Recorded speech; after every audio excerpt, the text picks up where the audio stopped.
Muy buenas tardes, bienvenidos todos a esta última sesión que está dedicada a la presentación de varios libros sobre el tema. Nos acompañan Porfirio Muñoz Ledo, aquí a la izquierda, quien va a iniciar sus presentaciones de los libros que tiene asignados, que no sé cuáles son, cuáles fueron, pero mandaron ahí van a ir saliendo. Yo los vi, aquí están las fichas, para que vean que no hago trampa. Pero voy a ver una cosa general. Pero, bueno, a continuación estará Alfredo Jalife Rame, y pues yo creo que ya... un diálogo, ¿no? Sí, luego habrá sí esa posibilidad de intercambiar ideas, preguntas, en fin. Esperemos que por lo tanto no se extiendan como para que se acabe el tiempo dedicado al espacio de diálogo que menciona Porfirio. Por favor, entonces, oye, ¿cómo le hago aquí? Suena sin tocarle, porque en la Cámara de Diputados, para que le den una la palabra, siendo el PT, está difícil, pero aquí nos compensamos. Bueno, yo quiero, en primer lugar, agradecerles esta invitación a mis amigos y amigas, publicar al mismo tiempo y dar a conocer 4 libros es una hazaña bibliográfica. Para los presentadores es una hazaña de la digestión. Como les dije, bueno, obviamente en estos días no pude leerlos, pero tengo 4 fichas muy bien hechas, una sobre cada libro, y sé fundamentalmente de qué se trata. Hoy teníamos, se está celebrando, está comenzando ahora, me voy a referir al final de esta intervención al asunto, la Comisión del Trabajo de la Cámara de Diputados. Sin embargo, por ser jueves y todo el mundo ya anda regresando a sus estados, no creo que vaya a pasar nada, pero me ausenté para no faltar este compromiso. Lo hice, entre otras cosas, por la importancia de la obra y por la gran amistad que tengo por la coordinadora o autora Eugenia, que junto con sus colaboradores han sido el pilar de muchos esfuerzos que hemos venido realizando en el terreno académico y político durante los últimos 20 años. Me refiero fundamentalmente al que hicimos en el Centro Latinoamericano de la Globalidad, para impulsar un criterio nuestro, un criterio mexicano, un criterio regional sobre el tema de la globalización, ¿sí? Que no fuera ni la globalofilia, los globeros, como diría nuestro difunto amigo Flores de la Peña, a los globalófilos, les llamaba los globeros, y la globalofobia. Hicimos estudios, seminarios, encuentros muy importantes para definir un criterio sobre las razones, los orígenes, el alcance, las tendencias y los efectos del proceso de globalización. Entre ellos recuerdo un seminario que hicimos aquí en la universidad, en el Vivero Alto, que es un seminario precursor sobre un segundo Bretton Woods. Si leemos los textos actuales, fundamentalmente me refiero al documento que acaba de presentar Antonio Campo sobre el nuevo sistema monetario y financiero internacional. Bueno, ahora, aunque no lo vayan a hacer, porque no lo van a hacer, ¿sí? Estamos de acuerdo en eso, se está volviendo a hablar de las cosas que nosotros hablamos hace ¿cuánto tiempo, Eugenia? 20 años. Estamos hablando del nuevo sistema monetario y financiero internacional. Me refiero también al Consejo Consultivo que presidí en la campaña electoral de Andrés Manuel López Obrador, donde el sector académico avanzado e ilustrado estuvo integrado por este equipo de magníficos profesores. Bueno, yo me impuse del contenido de las obras, los títulos son bastante elocuentes. Bueno, lo primero que me vino a la mente es que es un análisis de factores, evoluciones, segmentos del proceso neoliberal, cómo se vivió o cómo se sigue viviendo en este país.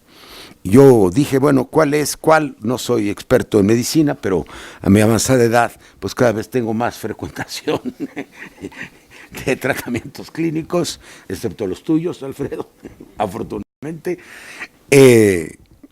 Alfredo es, además de un gran globalista, es psiquiatra, por eso le hago el chiste. Entonces, Entiendo el modelo. pues dije, bueno, es la radiografía, es la tomografía, es la endoscopía y es, digamos, la prueba del esfuerzo que no resiste un enfermo, que no resiste más, como en el tango. Aquí está desde distintos ángulos, ¿no? ¿Sí? La biometría hemática, todos los ángulos del enfermo. ¿Por dónde está peor, no? ¿Cuál es el fenómeno más negativo? ¿Cuál es el más nocivo? Y cómo se interrelacionan todos. Están las variables de una tragedia nacional. Yo tendría observaciones que son menores. Hay cierta imprecisión, y siempre la hay, debo decir, respecto de la cronografía, ¿sí? De repente dice 30 años, por ahí le pesqué una hace 40 años. Bueno, los procesos no se dan solos, tienen antecedentes, ¿no? Para mí el comienzo realmente de la debacle, pero esa es una manera de ver las cosas. Hay otras como la historia, no es el descubrimiento de América, que fue el 12 de octubre de 1492, que tampoco lo es porque han venido normandos, vikingos, a lo mejor egipcios, y los que vivían en la isla de Pascua y los que presumiblemente habitaron la Atlántida, ¿no? No, el momento claro para mí es el 84, que son los acuerdos de Miguel de la Madrid en Washington. Y quiero primero dar este dato cronológico. Yo estaba ahí como embajador en las Naciones Unidas, tuvimos un debate muy fuerte con el presidente, estaba Antonio Ortiz Mena, que fue muy rígido, fue muy duro, dentro de las normas que suelen guardarse, don Rafael de la Colina, Hugo Margain y yo, éramos más altos funcionarios de México en la Unión Americana y yo en las Naciones Unidas. ¿Qué pactó de la Madrid? De la Madrid se echó para atrás del consenso de Cartagena. Ese es el primer punto. Yo he hablado largamente con Raúl Alfonsín, ya muerto, y con Pepe Sarney, que eran presidentes de Argentina y de Brasil, sobre los términos que le envió México como mensaje para salirse de la moratoria.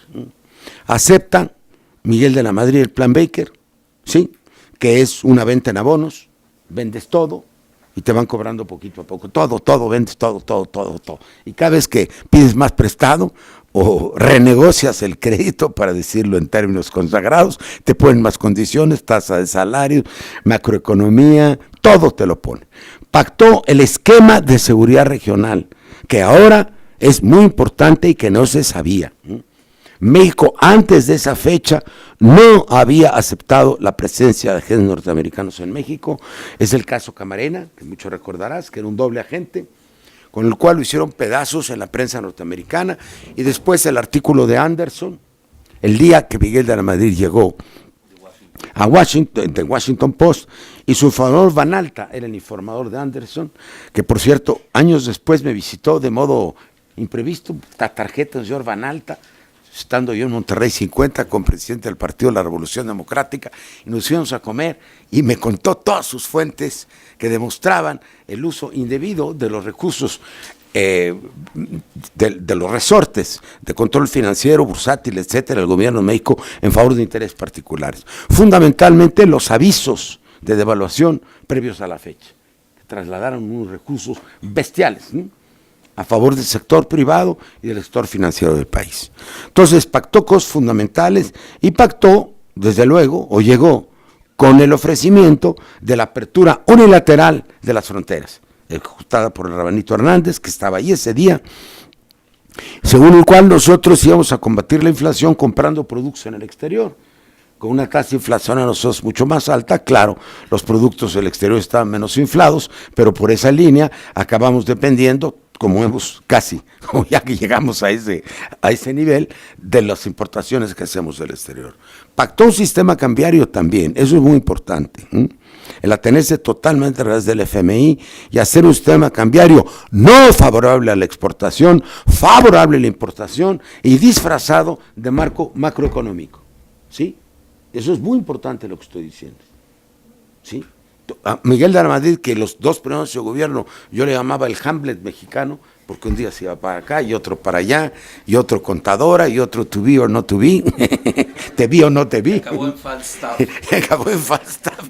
Pues tomó todas las decisiones de un jalón, y la elección de Carlos Salinas, Y la elección de Carlos Salinas, acabo de leer un artículo, los párrafos de Miguel de la Madrid, que son 2 y medio, dedicados a la elección de Salinas, donde dice que hizo consultas, yo creo que les hizo allá más que acá, y que escogió al hombre que tenía una idea más clara de lo que estaba ocurriendo económicamente en el mundo, y que tenía una línea clara de lo que había que hacer. Es muy interesante. Pero luego se arrepintió. Y luego se arrepintió porque él no quiere asumir que sabía que estaba en contacto con el narcotráfico. Entonces, es decir, todo el esquema de corrupción, todo el esquema de entrega de la soberanía del país al extranjero, todo el esquema de un vaciamiento de las potestades nacionales, es lo que está pactando Miguel Amelio en el 84. Que el antecedente anterior es sin duda la decisión profundamente equivocada del presidente López Portillo de la petrolización del país, que fue la causa de nuestras principales divergencias, por la que yo del gabinete, de suspender la reforma fiscal. 3 decisiones se tomaron cuando López Portillo es secretario de Hacienda, para pavimentar el camino de la sucesión presidencial.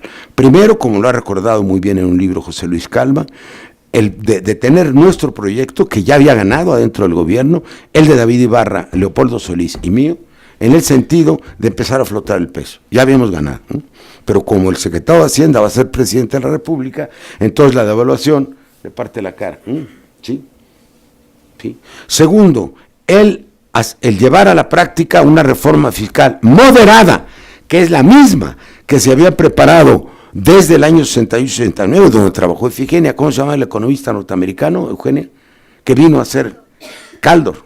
Esa misma, de la que es responsable Gustavo Petricelli, la pararon y corrieron a Petricelli, que fue el chivo expiatorio. Desmanejaron el gasto público, claro, si tenemos petróleo, señor presidente, ¿para qué quiere usted apretar a los empresarios?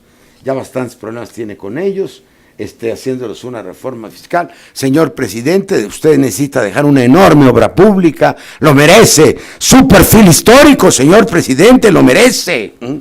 Vamos a quitar estas limitaciones del gasto público, vamos a gastar, presidente.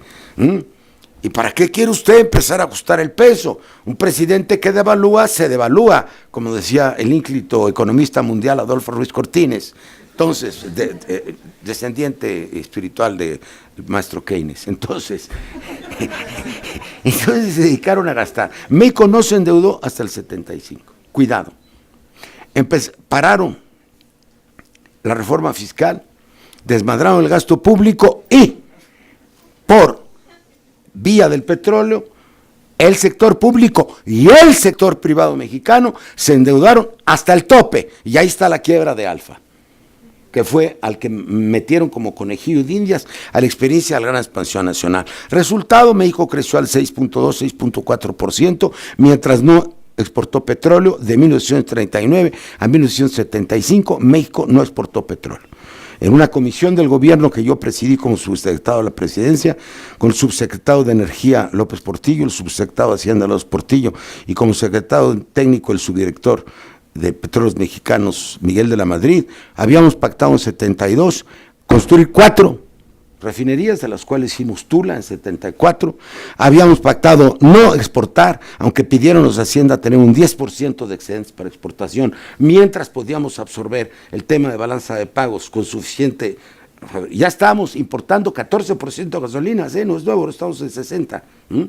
Ya teníamos un déficit en petroquímica y estaba desfinanciado Pemex. Entonces, nosotros nos defendimos contra la pretensión hacendaria. Entonces López estaba conmigo contra Hacienda, luego llega Hacienda y él se monta en los de Hacienda contra todos nosotros. Esa fue la historia del país en una píldora. Ellos querían expandir el petróleo justamente porque no quieren hacer reforma fiscal, porque tenían que querer facilidades para gastar y, claro, querían exportar y querían irse al offshore. Nosotros no estamos de acuerdo con el offshore, que era un mercado norteamericano de bajo precio.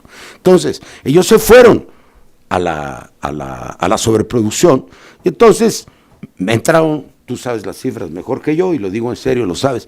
En mi cálculo entraron 12 millones y medio de barriles diarios en el curso de no más de 15 meses.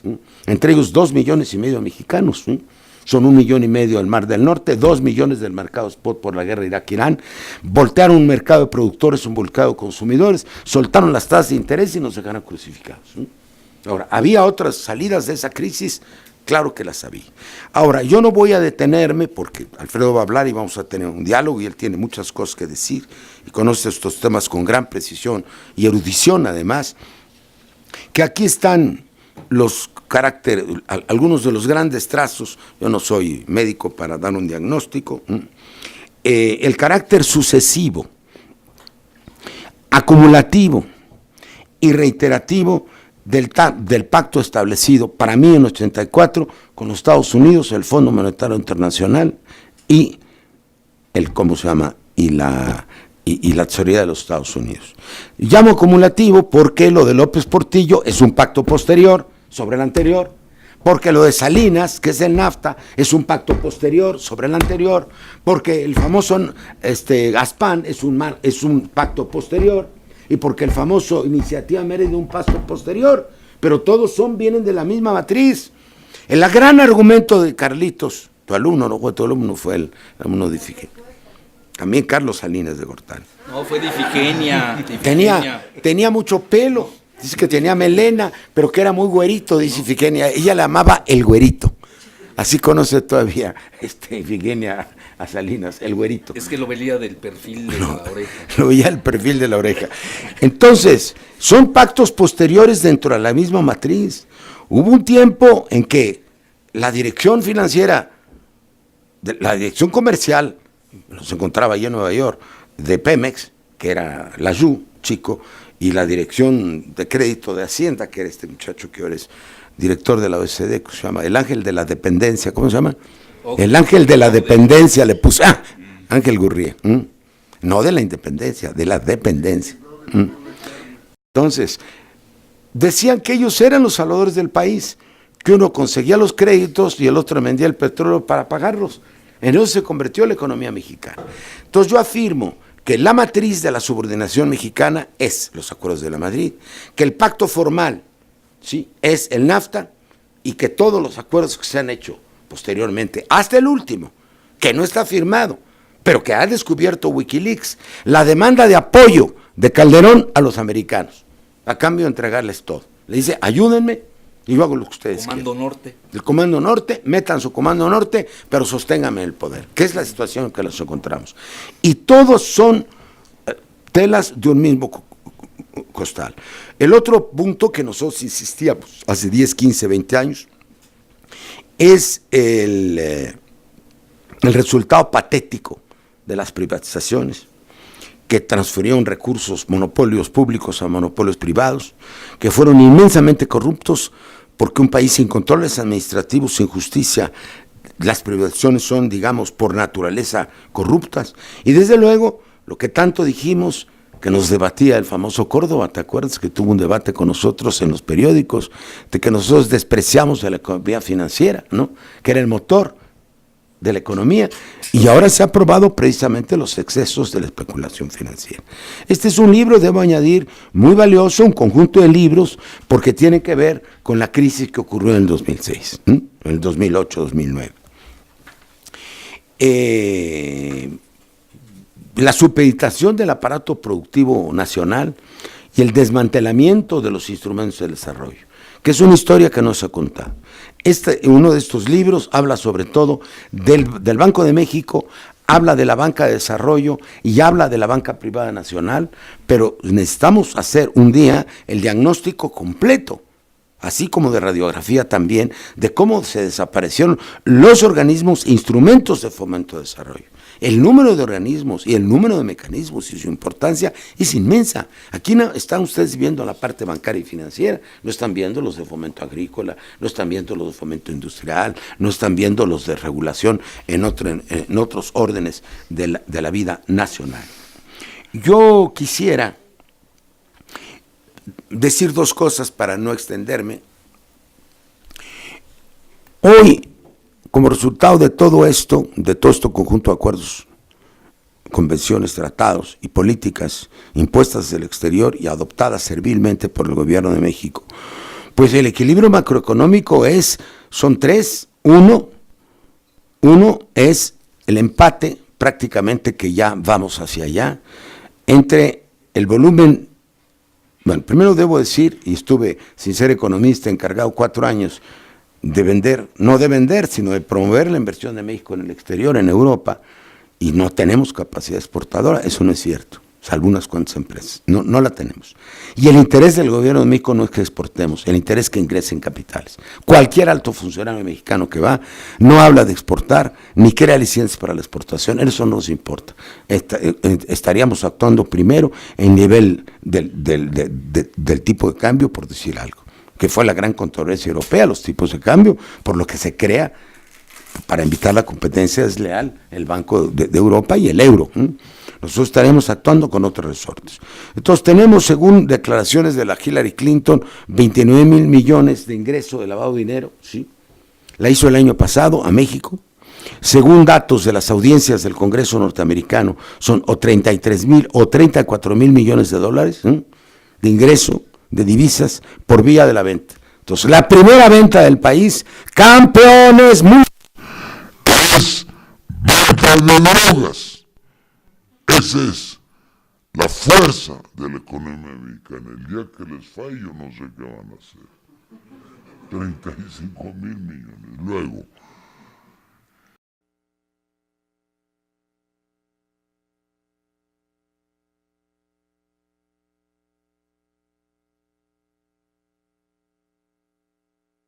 aproximadamente 25,000 millones de promedio en los últimos años, y es 22, 24, 25 el promedio de remesas, que bajó de 29 a 21, 22 ahora. Entonces empatamos, ya primera balanza de pagos, ¿cómo se llama? Lavado de dinero contra armas. Porque para los americanos, ¿cómo van a prohibir? Yo propuse un embargo de armas, pues es un negocio de ellos. ¿Cómo equilibran la balanza? Pues la van a equilibrar vendiendo armas. Pues les damos la droga y ellos nos mandan las armas, se equilibra la balanza de pagos. Estoy hablando así es. Lo pruebo con cifras y con hechos. Nosotros les mandamos los migrantes, mandan las remesas y con eso los compramos alimentos. Si no tenemos remesas, no compraremos alimentos en los Estados Unidos. Y luego maquila, que son 11,000, y luego turismo, que son 8, hidrocarburos son 16, 17, ya bajó muchísimo, 18 ahora con la subida, 19, no sé. Eso equilibraría, y termino, equilibraría con todas las demás compras que le hacemos a Estados Unidos. Ya quedamos. Lo último que quiero decirles, yo ofrecí ser breve y no quiero extenderme, lo último que quería decirles es que estamos frente al último asalto de la política neoliberal, que es la reforma laboral. Ellos están sobre el trípode de las reformas que llamaron de flexibilización del trabajo en los países desarrollados, que son primero los contratos temporales, que sirven para meter a los jóvenes que no van a la escuela prematuramente al trabajo, pero sin ninguna garantía, correr a los adultos. Segundo, facilitar por diversos medios, incluso el no pago de salarios caídos, el retiro, la felicitación del despido de los trabajadores.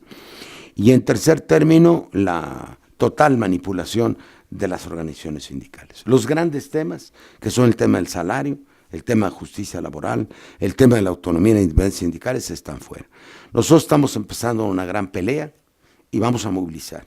Yo creo que sería absolutamente impensable que cuando en todo el mundo se están cambiando las políticas laborales, se tratan de ensanchar los mercados internos, se trata de estabilizar las relaciones de trabajo, y hay medidas compensatorias contra esa flexibilización, como es el seguro de desempleo, como es las instituciones de seguridad social, ¿sí?, como son las políticas contractuales en materia de contratación colectiva plurianuales, cuando en todo el mundo están dando avances para fortalecer el factor trabajo, ¿sí?, y para relanzar la economía productiva. En México estamos tardía y estúpidamente reproduciendo el último mal paso de la era neoliberal. Yo espero, y no me extiendo más, te cumplo lo prometido, que esta audiencia tan inteligente y tan patriótica nos pueda ayudar en este esfuerzo. Hay que movilizar. El lema es: no pasarán. Muchas gracias.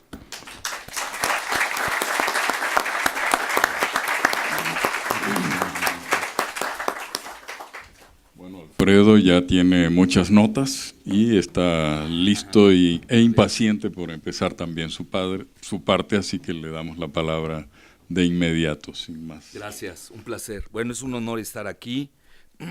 presentando los libros de la doctora Girón, de la doctora Correa y la doctora Patricia Rodríguez, y sobre todo estar aquí con mi amigo Porfirio Muñoz Ledo, que ahora nos acaba de hacer un resumen muy puntual de pues yo diría el último cuarto de siglo, en referencia a este cambio que se da.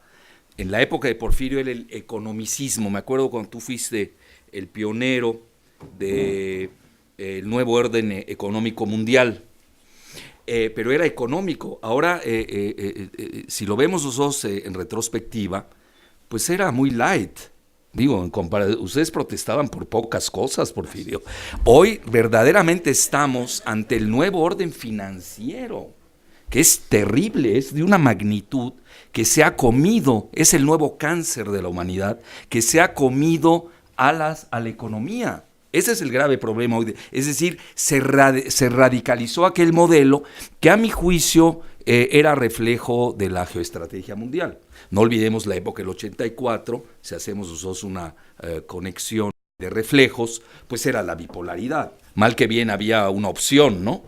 Pues no me caía bien pues ahí me voy con los no alineados o me voy con los superalineados. En esta ocasión no existe mucha, bueno, no existía, aquí sí tengo que autocorregirme, porque ya entramos al incipiente mundo multipolar, que ya tiene su primera guerra, la que estamos viendo, varias guerras, la de Arabia Saudita interviniendo en Bahrein, de la que no se habla porque no le conviene a Estados Unidos. Bahrein tiene una base militar estadounidense en la región, y la otra en Libia, como ustedes conocen, pero el modelo financierista ultranza, y este es, yo creo, en lo que estos 4 libros tienen mucho que ver, a mi juicio, y merecen ser estudiados detenidamente, sobre todo en su aplicación en México. Este modelo financierista también es reflejo de la unipolaridad estadounidense, que ya se haya acabado, que sí, pero tarda muchos años. Ahora les voy a decir algo más grave. En México, los neoliberales que siguen gobernando no se han enterado que el modelo se acabó. Eso es lo más grave. Y vean, y todavía huyen hacia adelante, y veamos los recientes nombramientos, por lo menos de este año. Es la itamcracia la que está gobernando el país. Es decir, vean, dirige Pemex a alguien que viene del ITAM. No tengo nada contra el ITAM, pero sí que le está haciendo daño al país, ese modelo. Ahí es el centro teológico de ese modelo, porque ni siquiera es economía, esa es teología pura. Entonces, bueno, no es gratuito. Yo en broma aquel día comentaba, pero ya no es tan broma. Ustedes saben que acaban de poner a un teólogo en la Secretaría de Economía. Y tiene mucha razón para ponernos a rezar, porque no hay otra, ahí ya no hay otra salvación. Es decir, todos esos nombramientos sí tienen su lógica. Vean a quién ponen en la Secretaría de Energía, un subsecretario de Hacienda, mandan a Comunicaciones a otro subsecretario de Hacienda, todos itamitas. Sí, ese es el común denominador de lo que se maneja el país, que no se han enterado que realmente que el modelo ya caducó. Bueno, ahora yo la reflexión que hago es de que de la fecha que maneja Porfirio, del 84, al inicio de la crisis financiera, esto también hay que decirlo, el 15 de septiembre, para nosotros inolvidable, del 2008, pues pasó un cuarto de siglo, estamos hablando de una generación.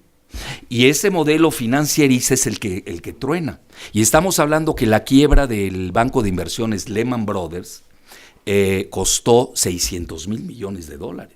Que todavía hay mucha patraña dentro, no me voy a meter. Han salido reportes maravillosos al respecto. Está el reporte Angelides, que se los recomiendo, que acaba de hacer el Congreso de Estados Unidos en forma bipartidista, y donde desmenuza las causas de la crisis en Estados Unidos, que son iguales a un libro que se llama The 13 Bankers, los 13 banqueros, que otros les llaman banksters en Estados Unidos, los cito a ellos, 13 banqueros que el gobierno, tanto de Bush como de Obama, rescatan, porque primero intentaron rescatarlos para que no se cayera el sistema mundial, con todos sus operativos de derivados, que aquí tienen ustedes los instrumentos. Yo aquí sí lo tengo que decir, creo que nos conocimos en esa convergencia de ideas, tanto con con la doctora Girón como la doctora Correa en el manejo de los temas de los derivados. Y ellas, lo tengo que reconocer, son las pioneras en México de ese asunto, que no lo entiende el gran público porque no es muy fácil de entender. Y un día escuché un banquero que decía, si están hablando de derivados financieros y no los entienden, es que van bien, porque ni yo, que soy el presidente de HSBC a nivel mundial, los entiendo. Porque ahí entran cuestiones matemáticas, manejos de nanosegundos en las computadoras. Vean, hoy el 80% de los juegos bursátiles ya no los hacen los humanos, están automatizados, ya están preprogramados en las computadoras. Por eso aquel día trágico, ¿se acuerdan ustedes? Que en 20 minutos se les andaba desfondando la bolsa en mayo de hace 2 años, precisamente pues algo le falló a la maquinita, ¿no? Bueno, entonces lo que quiero llevar es de que ese modelo ya caducó, no le han encontrado otra situación porque también entran a mi consideración factores geopolíticos de alto nivel.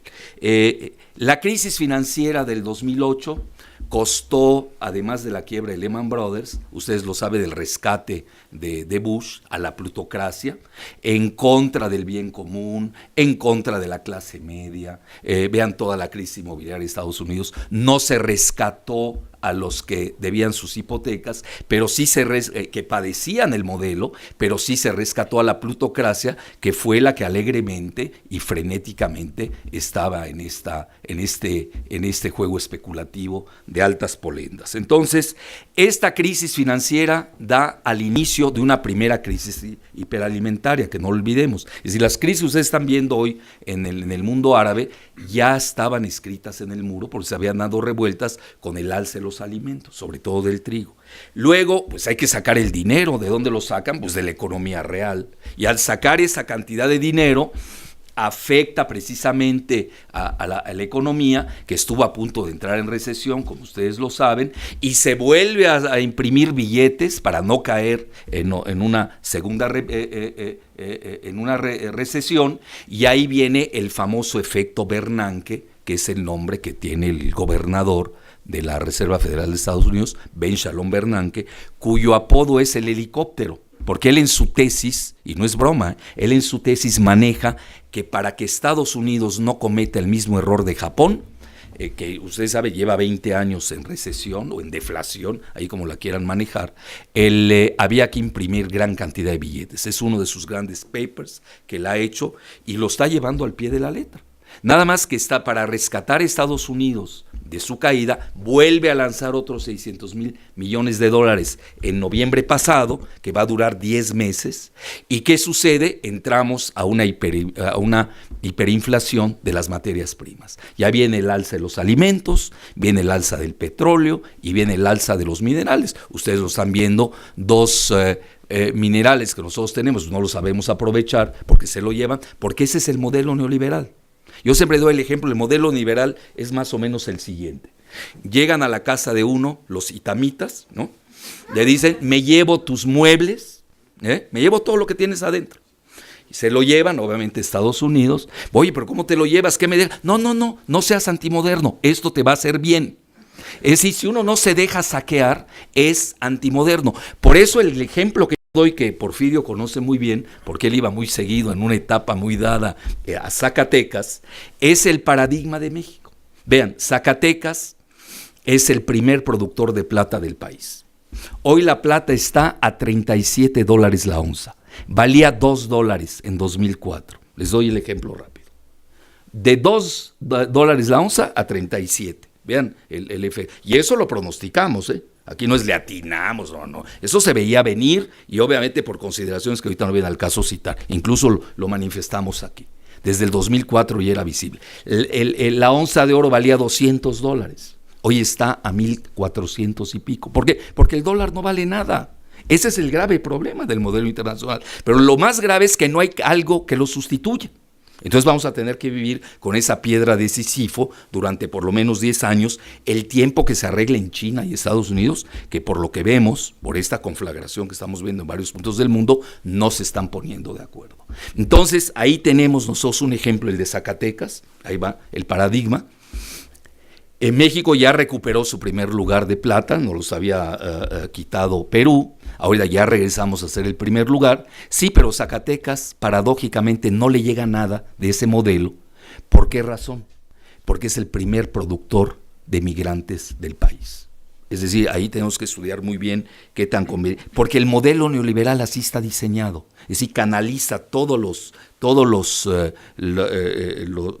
productos de nuestro país, los financiariza y acaban en Wall Street. Bueno, entonces ahí tenemos esa crisis financiera de alto grado que no ha tenido solución por una sencilla razón: el G20 no se está poniendo de acuerdo. Ya se volvió un modelo esquizofrénico en el que están divididos el G7, que está a la baja, y el BRIC, que es el nuevo cuarteto ascendente, y ustedes lo habrán visto ahora en la resolución 1973 de Libia.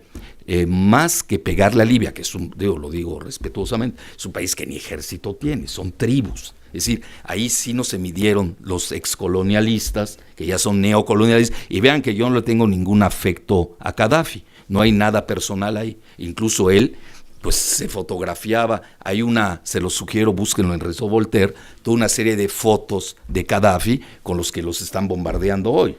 Con Blair, con Sarkozy, con Juan Carlos. Es decir, ellos lo usaron y lo van a tirar. Y hoy lo están tirando por una sencilla razón, y se los paso al costo. Está en juego la parte oriental, que es la que quieren la coalición. Ahí está el 80% del petróleo, pero eso no es lo importante, y eso lo voy a publicar el domingo.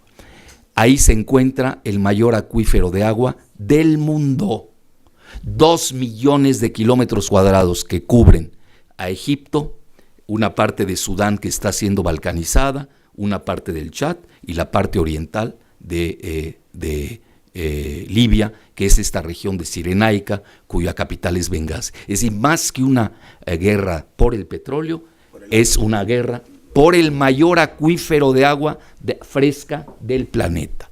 Eso no hay que pasar. Y les cito un dato: Agencia Internacional de la Energía Atómica. Digo, para que no estemos aquí especulando. Bueno, entonces, dicho esto, estamos ante un modelo en el que lo cogobiernan Estados Unidos y Gran Bretaña. Incluso ya Gran Bretaña desplazó a Estados Unidos al tercer lugar, según el índice de desarrollo financiero del Foro Económico Mundial de Davos. Es decir, Gran Bretaña incluso, más del 20% de su Producto Interno Bruto proviene de las finanzas. La piratería, para acabar pronto. Ellos siempre han sido muy buenos piratas. Y hoy la piratería financiera es la que está imperando. Entonces ahí tenemos un panorama muy bien delineado. Y estaba viendo sobre todo la cronología de los libros, vean, y con esto voy a hacer un comentario a cada uno muy rápido, no sé si va a haber tiempo para preguntas y respuestas, mejor, yo creo que va a haber mejor interacción ahí. Entonces yo les diría, antes de dar aquí tuiterazos, que ahora es la moda, que la crisis financiera, esa es el verdadero génesis de la peor crisis jamás vivida en la historia de la humanidad, que no solamente es aguda, sino que ya se volvió crónica, porque esto va para largo, Digo, no vayan a creer que esto se resuelve a los 15 minutos de aquella momia que dijo en San Cristóbal, ¿te acuerdas, Porfirio, no? Que en 15 minutos resolvía todo. Es una crisis ya crónica, porque no hay solución entre los dos grandes, por una sencilla razón. Ustedes saben, Estados Unidos ya es un truismo decirlo, es el país más endeudado del mundo. Dicen todas las mentiras del mundo. Es una mentira lo que dicen que deben 150% de su PIB, en realidad es mucho más. El reporte Wagelin se escribe WAGELIN, es de un banco suizo que es anterior a la Revolución Francesa, venerable banco suizo, donde su título es Bye Bye United States, porque su deuda es impagable, deben más del 600% de su PIB. ¿Escucharon bien la cifra? Y ellos se autoprestan, todo lo hace la Reserva Federal, por eso inyectan estas grandes cantidades de dinero. Ellos se prestan, venden, sí, pero la economía no se está moviendo, y ahí tienen un desempleo tremendo, que en Estados Unidos es mucho peor de lo que se dice. Datos de la Reserva Federal de Atlanta, ya olvídense de la publicidad de Fox News y compañía. Sí, pero ahora resulta que los lorocutores son los que nos van a enseñar cómo está el mundo, ¿no? cuando son repetidores. Bueno, los datos duros de la Reserva Federal de Atlanta manejan más del 20% del desempleo, cuya mayoría son jóvenes. Y no crean que esto que pasó en Egipto y en Libia está confinado a esa región. Lo vieron el fin de semana en Londres. Se incendió literalmente el centro de Londres. No saben cómo escamotear la noticia. Wisconsin está en estado prácticamente de sitio, Ohio, porque de los graduados en Estados Unidos el 86% regresan a su casa. El peor desempleo de Estados Unidos hoy es el juvenil. Y ahí sí les quiero decir algo, como ya conclusión a esta primera premisa, es de que crisis financiera que genera una crisis económica, a su vez energética, a su vez alimentaria, en medio de un cambio climático. Estamos hablando de una crisis multidimensional. A mi juicio es mucho peor. Es la crisis de la civilización, si es que algún día lo fue, occidental. Porque una civilización que no le puede brindar empleo a sus jóvenes está alentando a la revuelta de hoy. Pero peor aún, se está suicidando el día de mañana. Bueno, entonces dicho esto, ya ese era el parangón, y ahora sí, los tuiterazos para cada libro. Ahí voy, rápido. ¿Sí? 5 minutos. Bueno, ahí va. Banca Pública, Crisis Financiera y Desarrollo, escrito en voy a seguir la cronología, 10 de enero. Bueno, Banca Pública. Vean, hoy se está estudiando por qué el éxito de Brasil y de China y por qué el fracaso de México. Es decir, ya saben, ya se maneja, la materia es Brasil, la antimateria es México, por desgracia. No me gusta decirlo, ¿eh? Bueno, en relación a Lula y Calderón, yo creo que perdemos el tiempo, ¿no? Incluso se pelearon en Davos, ustedes lo recuerdan. Bueno, a lo que voy, ¿por qué es exitoso el modelo brasileño más que el mexicano? ¿Por qué el de China? Vean, está saliendo ahorita, y hay estudios al respecto, porque China y Brasil no cedieron su banca. México es el único país del mundo que cedió el 92% de su banca a las transnacionales foráneas, en términos de capitalización de mercado. Y esto funciona con dinero, me van a perdonar. Es decir, nosotros no tenemos banca nacional, desgraciadamente, y Brasil y China sí. Tan es así que el último dato del Financial Times, los 10 primeros bancos del mundo, ahí les va, y agárrense de la silla. ¿Ya lo hicieron? Entonces ya puedo hablar. 5 son chinos, todos estatales. Entonces aquí ni es estatal ni es privado, porque además se manejan con mentalidad capitalista. Esto es muy interesante y por eso están cotizando en bolsa y vean cómo están ganando. Incluso la principal empresa hoy del mundo se llama PetroChina, y eso que China importa la mitad de su petróleo. 50 es la primera en términos de capitalización de mercado. Y fuera de estos 5 bancos que son chinos, hay 3 brasileños. Y otro que es australiano y otro canadiense. Bueno, ¿qué nos está reflejando? El auge de las materias primas que ha regresado. Y ahí es donde viene el problema y nosotros tenemos que adaptarnos a este cambio. Yo creo que estos libros lo sugieren, es decir, vivimos un intenso financierismo, ahora estamos cayendo otra vez a las materias primas porque no tiene ningún valor toda la chatarra que crearon. Ustedes lo saben, a nivel de derivados, lo maneja el Banco Internacional de Pagos, estamos hablando que ya se maneja 20 veces más de papel chatarra virtual que la existencia en la economía real. Un PIB del mundo, que ustedes lo saben, anda en 60 millones de dólares. Nada más en CDS, que ese es el peor de los hedge funds que ahora están de moda, los Credit Default Swaps. Es decir, que son instrumentos para apostar contra los países. Incluso vean, Goldman Sachs hacía lo siguiente, son tan pérfidos que ellos asesoraron a Grecia. La asesoraron y al mismo tiempo estaban apostando por otro lado con CDS a su quiebra. Eso ha salido in extenso. Entonces yo creo que aquí queda muy claro que la banca pública, bueno, vean la banca pública de Brasil y México. Mientras, y lo digo con responsabilidad, mientras aquí Banobras le daba préstamo a Calderón para su casa, que mi amigo que lo tengo adentro me dijo, lo consulto una vez al año, ya pagó aquel, me dice, no ha devuelto los 6 millones de pesos que debe de la casa. Bueno, mientras a eso no se dedica el Banrobas, imagínense en México, en Brasil, Bondes, el famoso banco BNDES, fue el que hizo la mayor oferta pública inicial de casi 80,000 millones de dólares, gracias a lo cual Petrobras no fue cedida con su riqueza petrolera a la mayor parte de los accionistas y diluyen precisamente la parte híbrida que tienen los accionistas de las bolsas foráneas, crean una nueva empresa que se llama Petrosal y gracias a esa empresa estatal, cuidado, estatal, pero con mentalidad obviamente financiera y económica de desarrollo interno, crean Petrosal y este Petrosal es la que va a llevar adelante la producción petrolera. Luego, ya. Bueno, tres tuiterazos. No, pues ahí lo dejo, ya, ni modo. Ahora, diría yo, aquí, bueno, el último tuiterazo, ya ni modo, me como 2 libros. El de México, filiales exitosas y fracaso económico. 20 de octubre 2010. Bueno, ustedes lo saben, no solamente no tenemos banca nacional, lo digo respetuosamente, muchos de estos banquitos son cuates míos, pero pues no juegan a las grandes ligas.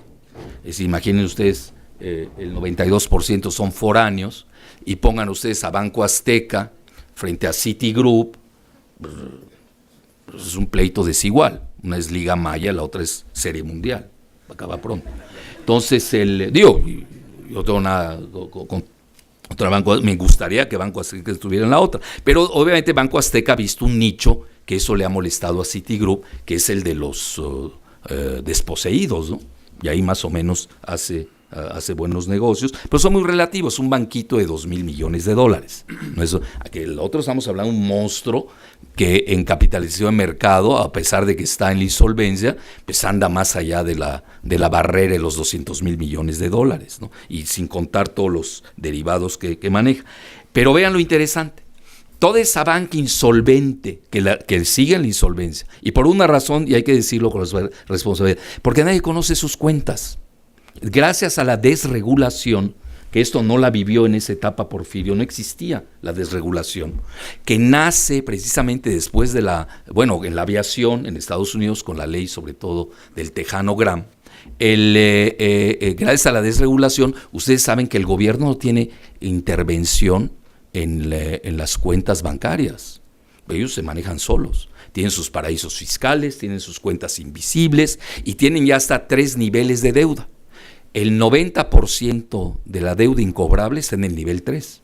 Es decir, si realmente hoy se sacara la realidad de esas cuentas invisibles de los paraísos fiscales de la banca anglosajona, la suiza, la europea, etcétera, pues están totalmente en insolvencia. Entonces ellos están ganando tiempo, están especulando con el precio del petróleo, creen que se van a salvar cuando realmente no tiene salvación. Pero ahí viene lo más interesante. ¿Dónde es el país donde más gana Banca Santander? Donde más gana Citigroup, que está insolvente en Estados Unidos, su acción se desplomó. Ustedes lo saben. ¿Saben cómo se llama? Se llama México. Gracias. Okay.